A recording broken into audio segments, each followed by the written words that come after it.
what is happening on the Balearic Islands? Again, we need to first agree that the information we have is not on a detailed level. It's a better general level, I would say.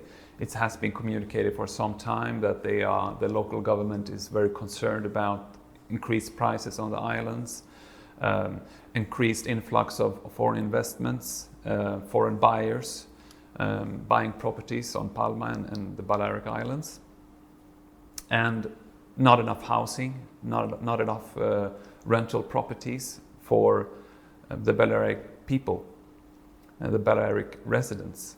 So the vice president and president of the local government communicated before Christmas that they are aiming to limit the non-resident purchases on the Balearic Islands to find a solution to this problem.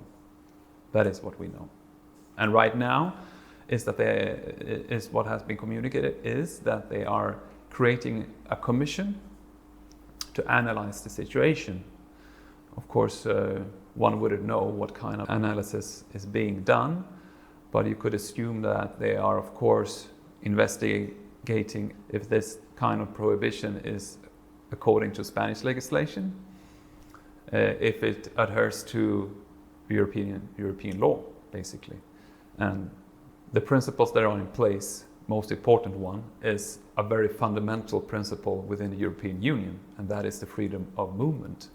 One would say maybe the most important principle of them all.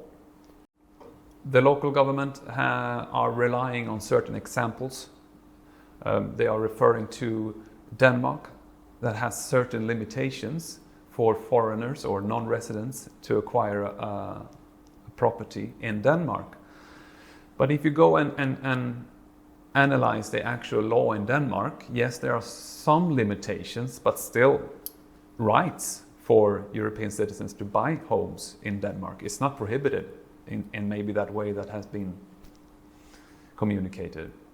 And one must also consider that exception, let's say from the general main rule of freedom of movement that they have in Denmark, which is not that big, really, difference, was introduced as part of the application for membership in the European Union. So that was an exception that was agreed when they applied for membership. And that is, of course, a very different situation than when a current EU member suddenly wants to change the rules.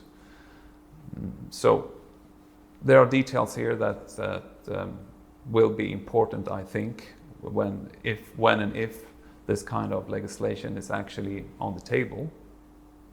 So with my knowledge at least, and what you can find with the information available, is that Denmark is not maybe a reliable example in that way.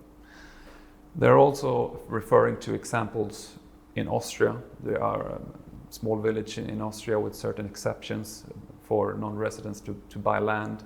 And there's also one in Croatia for agricultural land. This is a bigger limitation of the main principle of freedom of movement within the European Union.